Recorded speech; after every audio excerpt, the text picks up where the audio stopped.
সেই আটকানোর মধ্যে আমরা প্রায় 10-15 হাজার লোক আটকা পড়ে গেলাম। আটকা পড়ে যাওয়ার পরে একটা মাঠের মধ্যে আমাদের বসালো, বসে বলছে তোমাদের কাছে যা যা আছে তোমরা সেইগুলো এই মাঠে জমা দাও, জমা দিয়ে তোমরা পাকিস্তানে থাকলেও থাকতে পারো, ইন্ডিয়ায় গেলেও যেতে পারো। এইবার ওরা 3 পাশে 3টে LMG ফিট করে রেখেছে। আমরা ওই 10-15 হাজার লোক এক জায়গায় গন্ডির মধ্যে আসি, আর সব লোক দৌড়াচ্ছে, কিন্তু আমরা আর দৌড়াতে পারিনি, আমরা ওই জায়গায় আটকা পড়ে গেছি। দিয়ে LMG ফিট করার পরে আমাদের অর্ডার হলো তোমাদের কাছে যদি কোনো মারণ অস্ত্র কিছু থাকে তাহলে তোমরা এই মাঠে জমা দাও। আমরা কি করলাম, ওই ছোট ছোট সরকিগুলো কেটে বুসকার মধ্যে নিয়েছি আত্মরক্ষার জন্য, কিছু ঢাল, টিনের ঢাল কেটে নিয়েছি আত্মরক্ষার জন্য, সেইগুলো আমরা জমা দিলাম। জমা দেওয়ার পরে আমাদের বলল আপনারা এখানে থাকলেও থাকতে পারো, ইন্ডিয়ায় চলে গেলেও যেতে পারো। তখন আমাদের মনে একটা বল এলো যে আমরা বোধহয় বেঁচে গেলাম। যখনই আমাদের ওই কথা বলল, বলার সঙ্গে সঙ্গে আমরা ওখান থেকে ছুটতে আরম্ভ করলাম পশ্চিম দিকের উদ্দেশ্যে। এই পশ্চিম দিকের উদ্দেশ্যে ছুটতে যখন আরম্ভ করলাম, পেছন দিয়ে ব্রাশ ফায়ার আরম্ভ হয়ে গেল। ব্রাশ ফায়ার করতে আরম্ভ করলো পাকিস্তানি সেনারা। লাশের পর লাশ পড়তে লাগলো, দৌড়াচ্ছি, লাখ ট্রাই, যার লাগবে সে মরবে, আর যে বেঁচে থাকবে সে যেতে পারবে। আমার এতটা সমান রক্ত হয়ে গেল লাশের পরে পা দিয়ে। মেয়েরাও সেই একই অবস্থা, প্রসাব হয়ে যাচ্ছে, বাচ্চাটা ফেলে দিয়ে নারীটা ধরে দৌড়াচ্ছে, ওগো আমাকে নিয়ে যাও। ঝোড়াই করে যে বৃদ্ধগুলো আনা হচ্ছিল তাদের আমরা জোড়ার থেকে ছেড়ে নিজের জীবন বাঁচানোর জন্য আমরা সেখান থেকে ইন্ডিয়ায় এসে বাগাছড়ায় এসে উঠলাম। নমস্কার বন্ধুরা, আমার নাম ধ্রুবজ্যোতি সরকার। আজকে বিভাজন বিভীষিকার স্মৃতি দিবস। আজকের দিনটি শুধু ইতিহাসের এক করুণ অধ্যায় নয়, বরং কোটি কোটি মানুষের বেদনার স্মৃতি। 1947 সালে দেশ বিভাজনের ফলে লক্ষ লক্ষ মানুষ রাতারাতি গৃহহারা হয়েছিলেন, হারিয়েছিলেন নিজের জন্মভূমি, শিকড় ও প্রিয়জনদের। অমানবিক নির্যাতন, গণহত্যা, লুট ও নারকীয় অত্যাচারের মধ্যেও তারা বেঁচে থাকার জন্য লড়াই চালিয়েছিলেন। আজ সেই সকল বীর সন্তানদের প্রতি শ্রদ্ধা জানানোর দিন, যারা বিভাজনের বিভীষিকার মুখোমুখি হয়েছেন। দেশ বিভাজনে লক্ষ লক্ষ হিন্দু বাঙালি রাতারাতি গৃহহারা হয়ে পিতৃপুরুষের ভিটে ছাড়তে বাধ্য হন।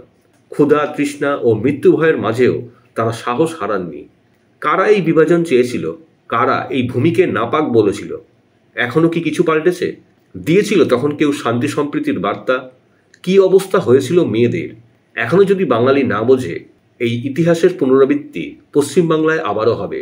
ভিডিওতে শুনুন বিভাজনের বিভীষিকা থেকে বেঁচে ফেরা বাঙালির বাস্তব অভিজ্ঞতা। এই যে যারা টিভিতে বসে, এরা 50-60-এর উপর কেউ বয়স না, এরা জানে না যে দেড় ভাগের কি জ্বালা। ওরা কি বুঝবে? ওরা কিচ্ছুই জানে না। দেড় ভাগের জ্বালা আমরা জানি।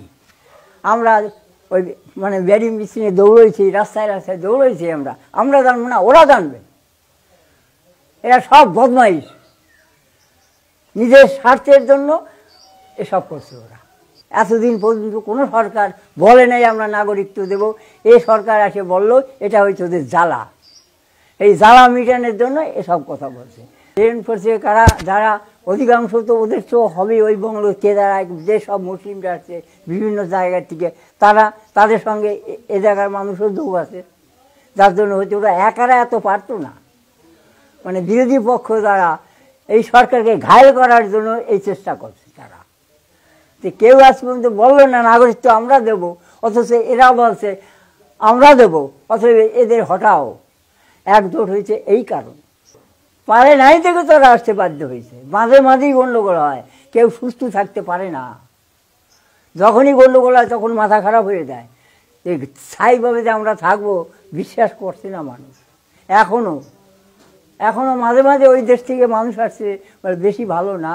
যত সময় হয়তো এই হাসিনা যত সময় আছে, হয়তো তত সময় আমাদের একটু হাসিনা আমাদের তাকাচ্ছে, সেই কারণে আমরা টিকে আছি। কিন্তু হাসিনা কি চিরকাল থাকবে? আবার দাঙ্গা হবে, আবার আমাদের আসতে হবে। আমার সেই 5 বিঘে বাড়িটা মাত্র 500 টাকার বিনিময়ে চলে আসলাম। আপনারা কেন আসলেন? কেন তখন আমরা যেখানটা বাস করতাম সেখানটা আমাদের নমশূদ্র সম্প্রদায় 90%, এদিক ওদিকে অনেক বেশি, কিন্তু আমরা অন্তত 20 মাইল এরিয়া পর্যন্ত আমাদের হিন্দুর সংখ্যা ছিল অতি বেশি। আমাদের ওখানে গণ্ডগোল হতে পারে নাই, কিন্তু অন্য দূরে যেসব হিন্দুর সংখ্যা কম, মুসলিম বেশি, সেখানেই দাঙ্গাটা বেশি হয়েছে। যেমন ঢাকা হয়েছে, কুমিল্লা হয়েছে, ময়মনসিংহ হয়েছে, ওখানে তো খুব গণ্ডগোল বেশি হয়েছে। ওখানে হিন্দুদের তো একদম কচু কাটা করে দিয়েছে। তখন পুরনো হিন্দু যদি থাকে আপনারা জেনে নেবেন, কচু কাটা করেছে।